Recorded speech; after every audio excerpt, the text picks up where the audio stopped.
Mađar pišta, tako su ga zvali u trupi, u diviziji, u armiji, na frontu i u pozadini. Cijela ga je Srbija u ratu znala po tom imenu.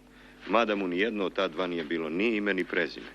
Istine je bilo u tom nazivu samo toliko što je on bio zaista Mađar. Pravi pravcati Mođorember.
Ne féljetek a víz csobogásától.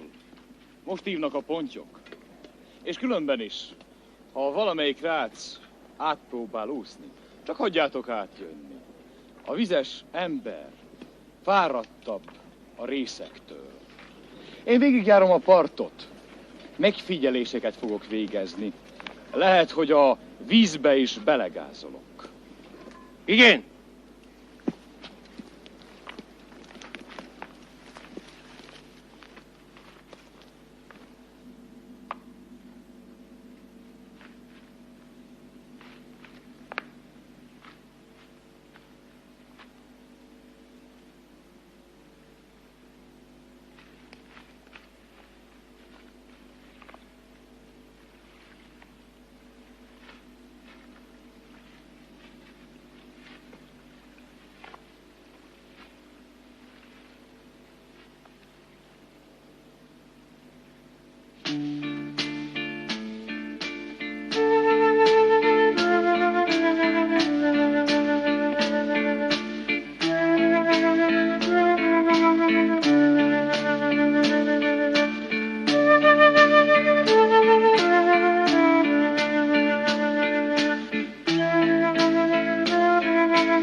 Ima li srpski vojnik komita?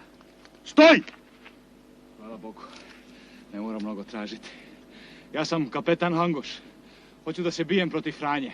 Vodite me na prvu vašu komandu. Imaš li oružja? Nemam ništa Franjina. Samo dokumenti i malo pare.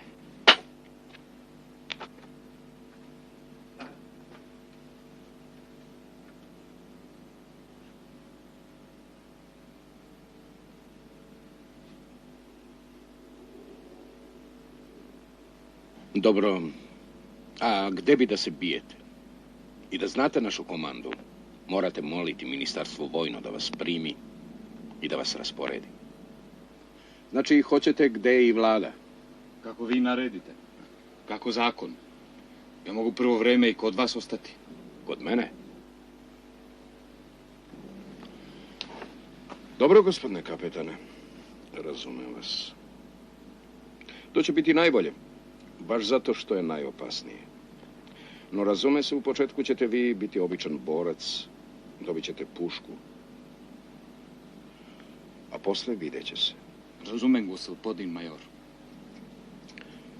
Izvinite, vi drhćete. Od zime? Da. Razume se, od zime. Sad ćemo vas mi obući nekako šareno, ali i suvo. Sedite. Sedite.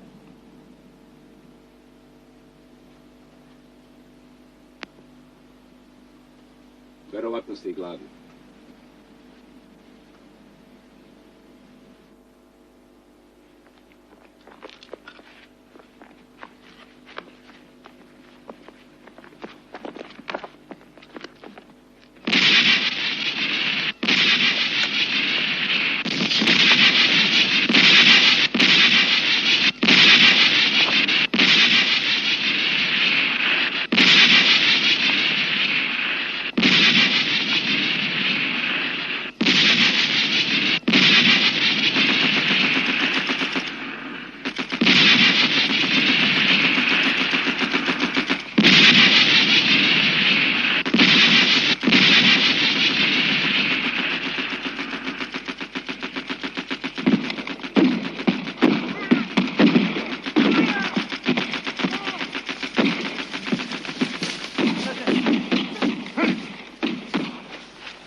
Franjine sluge! Udri piška! Do Mađarpije!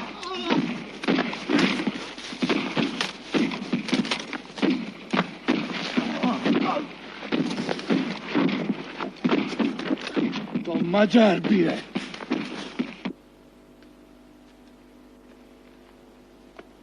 Junak si ti, Košutova srce.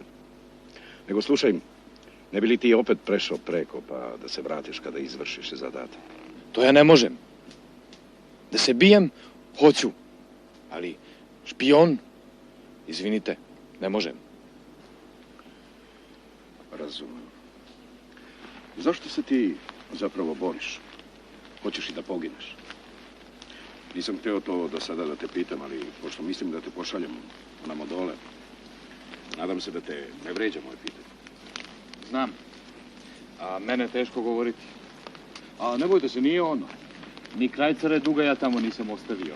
Ni ništa prljavo, ni nedisciplina. Molim, gospodin major, verujte i razumite. Angoš mora da osveti familiju. Mojim starima su oni konfiscirali imanje još pod Rakovcijem, znate.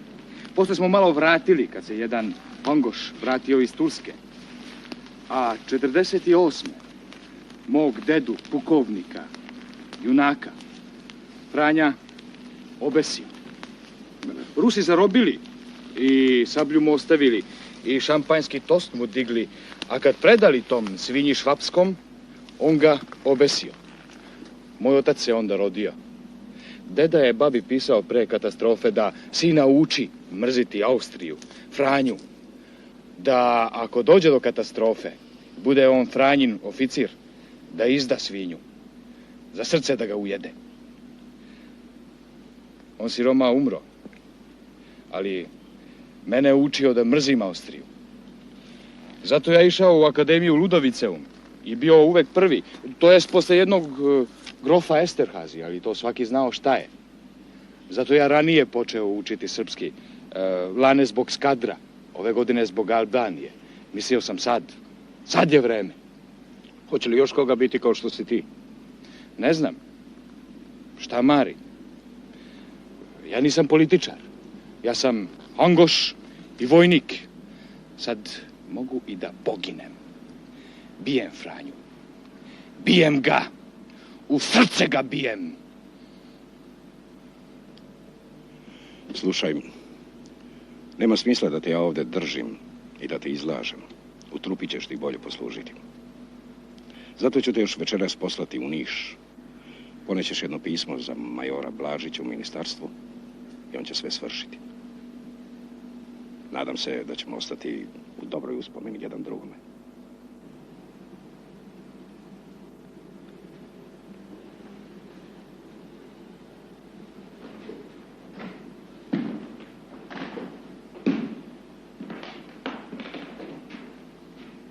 Kapetane, ja ću da jamčim za vas. Ajde, kapetane, ne budi dete. Prostite, gospodin major. To je tako. To je tako. Ja to ne mogu nikad zaboraviti.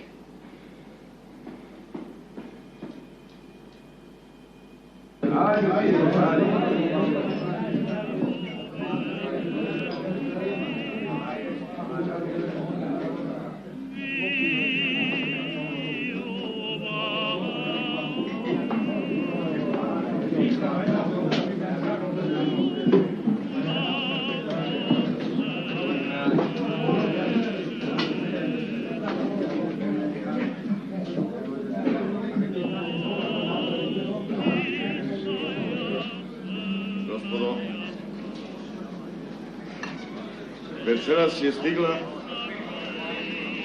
veoma prijatna vest. Engleska je, kao što smo i očekivali, pristupila saveznicima. Gospodo, ura! Ura!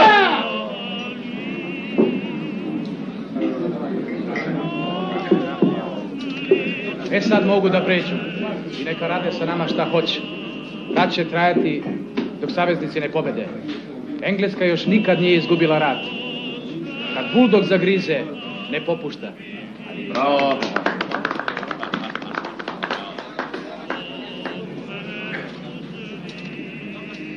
Peste letartóztatták a 48-asokat, köztük gróf Károlyt és Lovasit. Minden pillanatban zendülés várható oda át. Ne znam. Ja ništa ne znam. Ja. Ki tudja, milyen feladatok várnak még oda át magára. Ajde, kapitane, govori mađarski sa gospodinom. Sa srpskim si onako teže izražavaš, a i mi da čujemo. Molim lepo, gospodin major, nemojte to tražiti od mene. Ne može. Ne smem sada. Ja sam srpski oficir. Ja treba da se borim, a ne da govorim. To nije moj posao. Zato su gospoda civili. Ajde, kapitane, pij. Nemojte, gospodine major. Biće mnogo. Gospodo, ajde ovu čašu zdravlje moga kumića, najnovijeg srpskog oficira.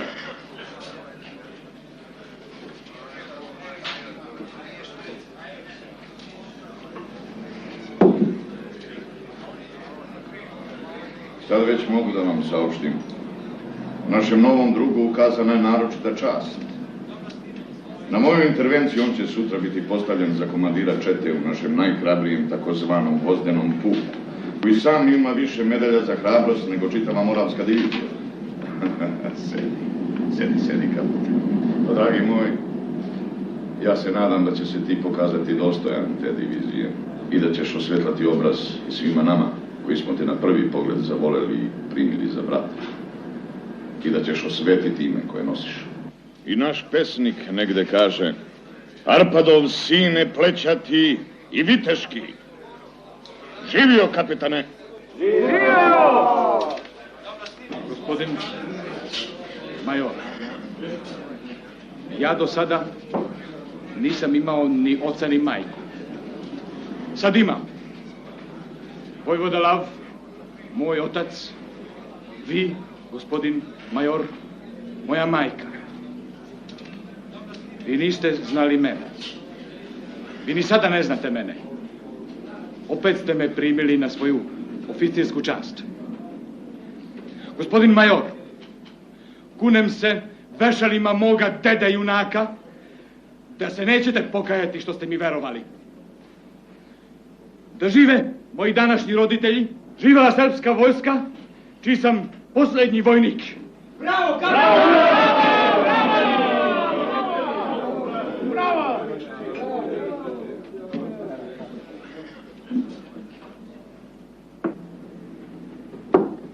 Ajde, kapitane, zapevaj nešto, čujem da umeš.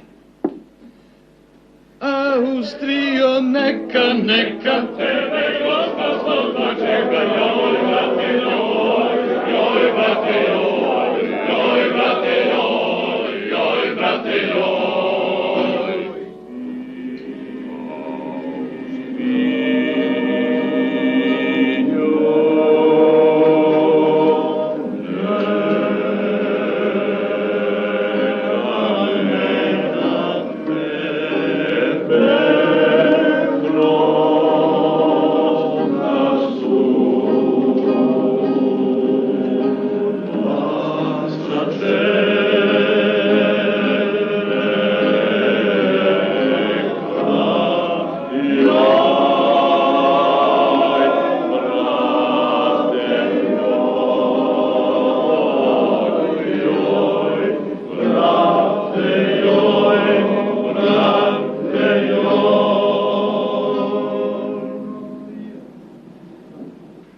Austrio, neka, neka, Austrio, neka, neka, tebe groza zuba čeka, joj, brate, joj.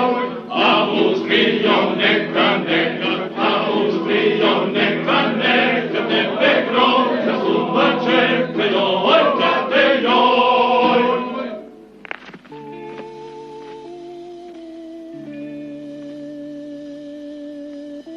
Tek što je primio četu, došla je naredba za pokret.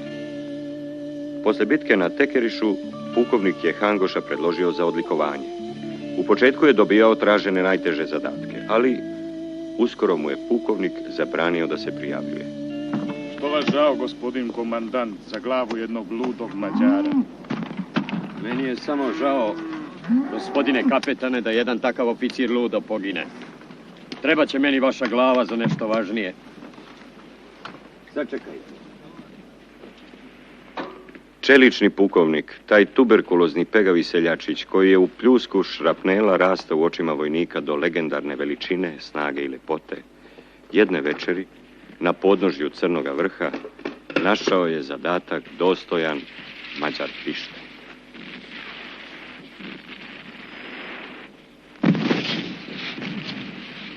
Molim vas, lezite, gospodine kapetane. Tako. Poznavajući vas, izdvojio sam vas od ostalih da kao najdostojniji poginete za spas našeg puka. Pristajete li?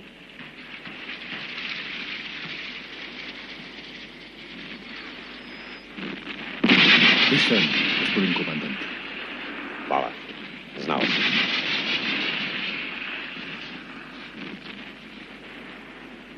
Dakle, izaberite iz vaše čete petoricu vojnika, ponesite jedan mitraljez i bombi koliko možete. Pa se onom jaru čim se smrtne, provucite neprijatelju iza leđa na izbačeni greben. I bojite se dok možete, dok ja puk ne povučem. Bićete opkoljeni sa svih strana, teško da ćete ostati živi. Ako vas dotle ne satru, ne krećite s mesta do ponoći. Jeste li razumeli? Razumem, gospodin pukovnik.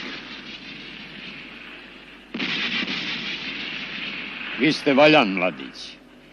Dođite da vas poljubim.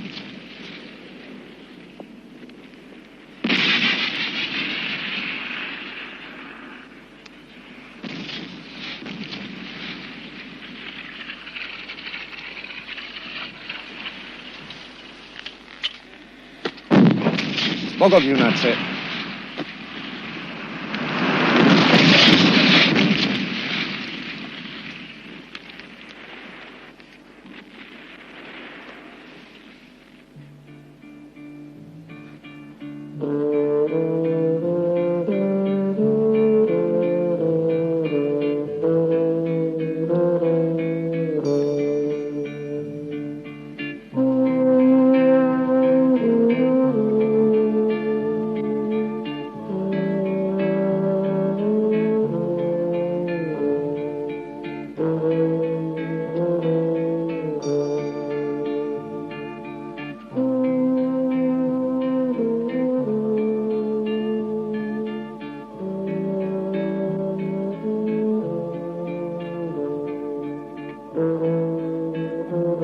Gospodine kapitan, evo i dolaze.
Kapitane, nema više nikoga.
Ranjen. Čini mi se da nisi. Sad, bombe, pa živi mrtvi da skačemo dole.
Oh!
Evo našeg junaka.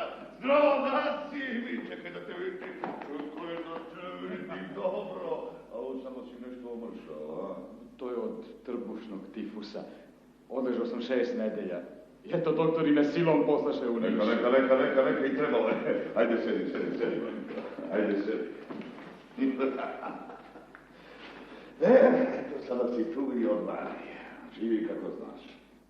Zabavljaj se, šepaj po paru kibicu i malo. Zaslužio si.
Imam nešto da ti pričam.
Zakitimo, gospodine kapetane.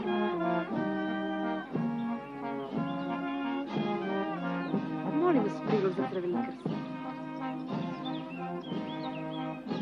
Vi ste onaj slavni junak, mađarski oficir, koga ovdje svi zovu Mađar Pišta, jel? Ja sam srpski oficir. A da, ste istinski Mađar. Možete vi sa nama slobodno da govorite, znate. Mi smo oba dve odande, a ja sam Srpkinja iz Banata. Ne bojim se ničega. Pa Sovka, nemoj biti luda, ima gospodin kapetan pravo. Molim vas, nemojte da mislite rđavo o nama. Izvolite doći k nama. Moja mama će se jako obradovati da vas upozna. Znate, mi smo joj punu kuću napričale o vama, a ona je žena od staroga reda pa voli da upozna svakoga s kim se ćerka razgovara. Ali verujte, to nije ništa opasno, ona kao i svaka mama, kad se malo skandalizuje, mi joj se onda umiljavamo, pa posle opet bude sve kako mi hoće. Gospodine kapetane, nemojte ništa da je verujete. Ja sam sve to zbog nje uradila, Boga mi. A ona je kukavica, znate, sve mene gura napred, a posle prevrće očima.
lassan belép rajta. Őszült ember meglátszik, hogy régi betyár fajta. A csaplárné is nagyot néz, hogy még egyszer hallja. Kocsmárosné 100 szál gyertyát, 100 ice bort ide az asztalra, a vén betyár egyre ordít, okosát forgatja. Kocsmárosné 100 szál gyertyát, 100 ice bort. Samo lakše, reci. Oni ratuju. Ratujem ja, gospođo. Ja. Ali mama... Samo znate, da dođe Armin i Soluna, ne bi mu bilo pravo ovo mađarenje u kući.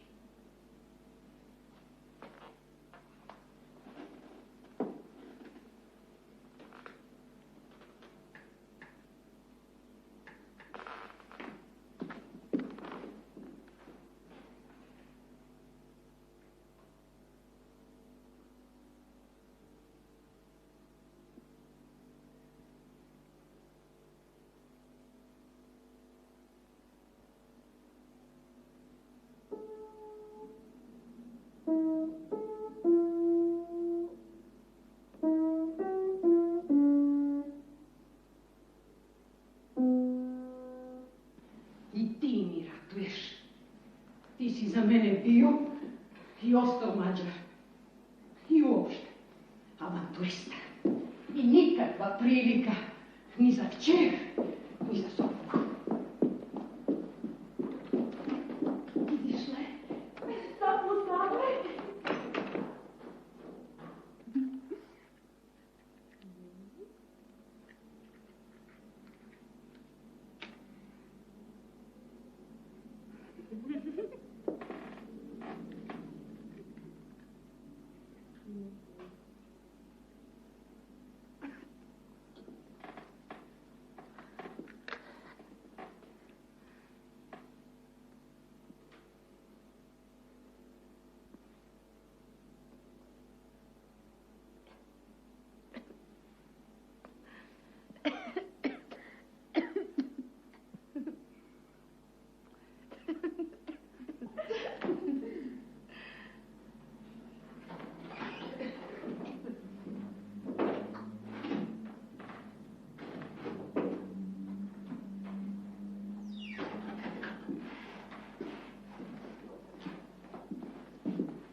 Mély tiszteletem. Csókolom a kezét. Izvolite.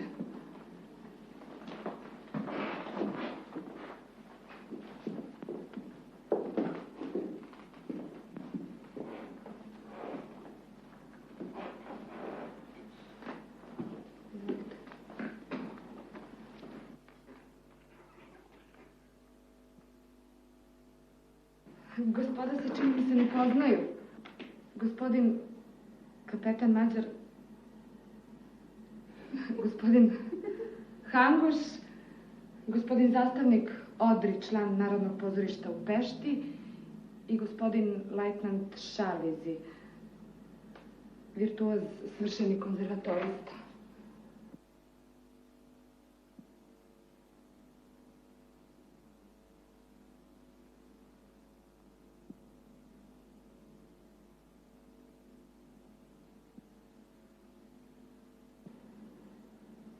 A kako to da se gospoda ne poznaju? Személyesen még nem volt szerencsénk, de hírből ki ne ismerné a tisztelt kapitány urat. Ami igaz, az igaz. Mindent megtettem, hogy egy néhány császári lakály, egy szabad nép szolgájává léptessen elő. És hogy a saját nemzetét rabságba sodorja. Ez, hála Istennek, és Vilmos császárnak talán mégsem fog megtörténni. Inkább a rabság, mint a szolgaság. A rabok kényszerűségből húzzák igájukat, A szolgák önszántukból vetik fejüket alá, és közben elfelejtik, hogy Ferenc Jóska nem régen fellógatta a legjobb képviselőiket. A magyarok kibékültek királyukkal. A hangosok nem. A hangosok ősibb família a Habsburgoknál, és nem felejti el nekik sohasem Hangos ezredes kötelét. A hazaszeretetet a család iránt érzett szeretet fölé kell helyezni. Hisz az utóbbi már a múlté. Nincs az a személyi sértés, amely indokoltá tenné a haza, a nemzet elárulását a megpróbáltatás perceiben. De számomra minden ősöm tragédiája élő múlt. Nézzék!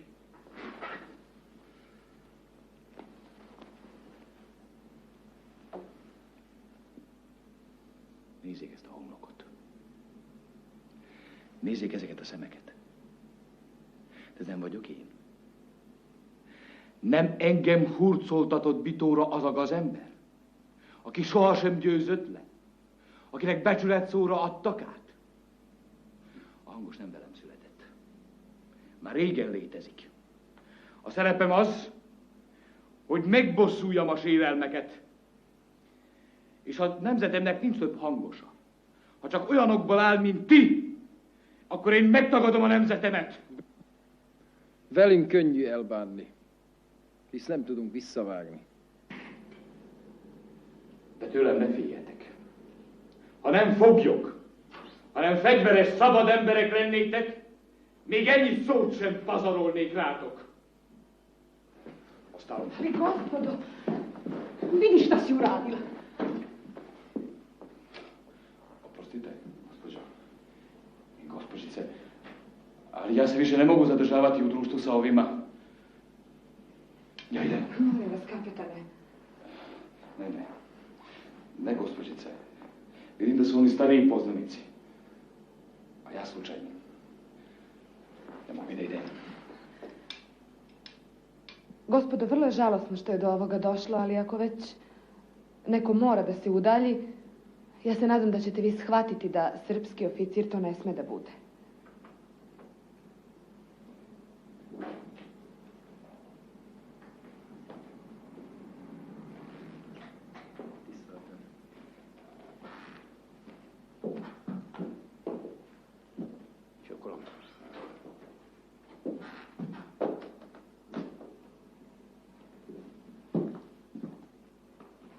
Čekajte, ja ću da vam objasnim. Izvolite. Izvolite.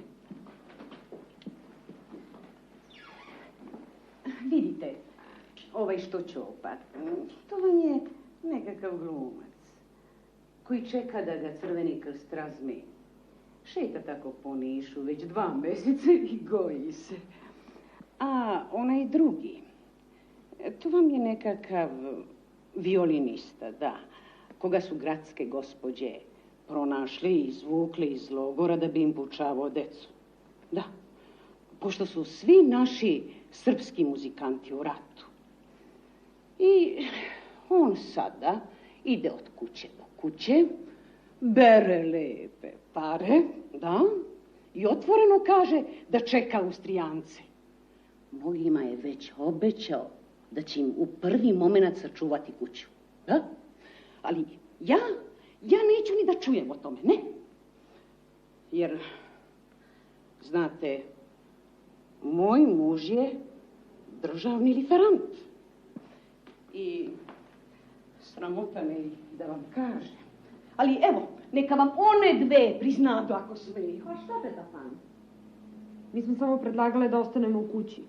Ako ne daj Bože dođu Nemci, pa da se posle vratimo u Peštu da nastavimo klavir. Šta ima u tom? Da ostanete sa ovim svircem. A taj nije opasan uopšte. A drugi? A vaši roditelji Srbi? Pa i oni bi došli iz Požareca, ako hoće. Što? A da nam imanje propadne tamo preko? Mi smo i onako slučajno zatečeni u Vrncima. Šta vi na to kažete? Mi smo se samo šalile s mamom. Baš toliko volite violinu. Pa, žao bi mi bilo da se zapustim.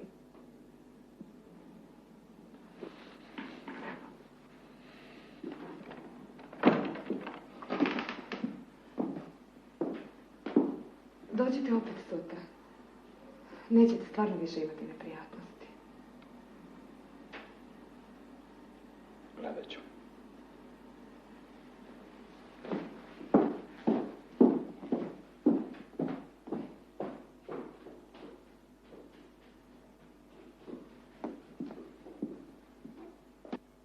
Ne puštaj više nikoga u kancelariju.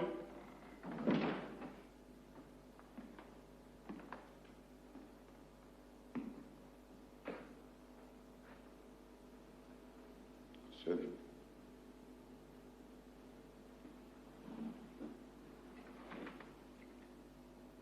Slušaj, kapetane, nešto se mnogo viđaš u društvu onih jevrejki iz Pešte. Što? Ništa. Samo pada u oči. Toliko ženskog sveta ovde. Ali ja sam te zvao nekoliko devojačkih kuća na čaj, a ti sve odbijaš, a neprestano si sa njima. Eto, čujem da i svakodnevno ideš u kuću. Oprosti. Ja sam stariji od tebe. Ja sam tvoj roditelj ovde. I moram da ti u tvom interesu skrenem na nešto važno. Ovde se sve zna, čoveče. O svakom se vodi račun. Parat je, brate.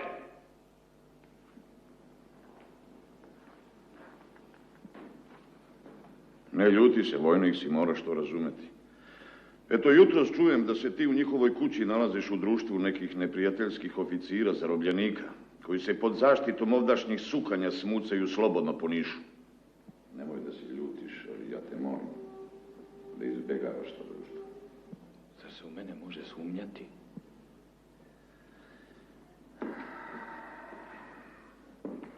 Nije reč o sumnji, već o izgledu, o opreznosti. Imate pravo. Ja ću još večeras na front. Nemoj ti meni odmah mođorem verterem tete. Reč je o tome da se više tako često ne viđaš s njima. Ja još večeras idem u trupu. A ne smeš tako na prečac. Izgleda će kao da si zaista nešto skrivio pa smo te oterali odavde. Morat ćeš da ostaneš još neko vreme ovde. Kako vi zapovedate. Ja više ne znam ni da mislim. Moj Mađar pišta. Ti si junak samo protiv muškaraca, protiv pušaka, bajoneta, topova. A što si slab prema ženska? More, ne daj se da te zašarafi prvi par lepih očiju.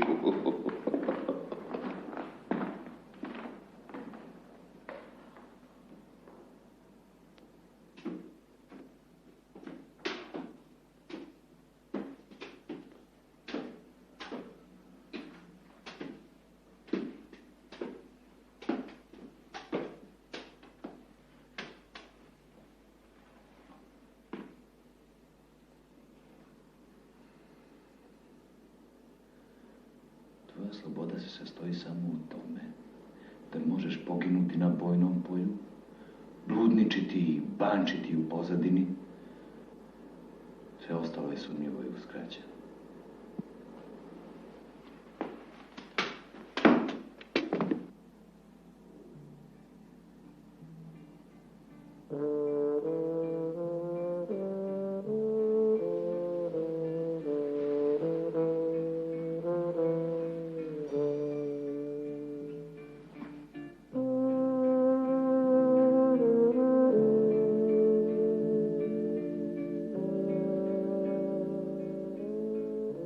Umro je nečujno u Bizerti, gde je otišao da izleči malariju.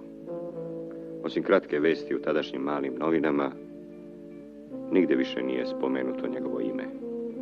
Svu njegovu egzotiku i junaštva preplavile su bezbrojne kasnije naše tragedije. Svi su ga zaboravili.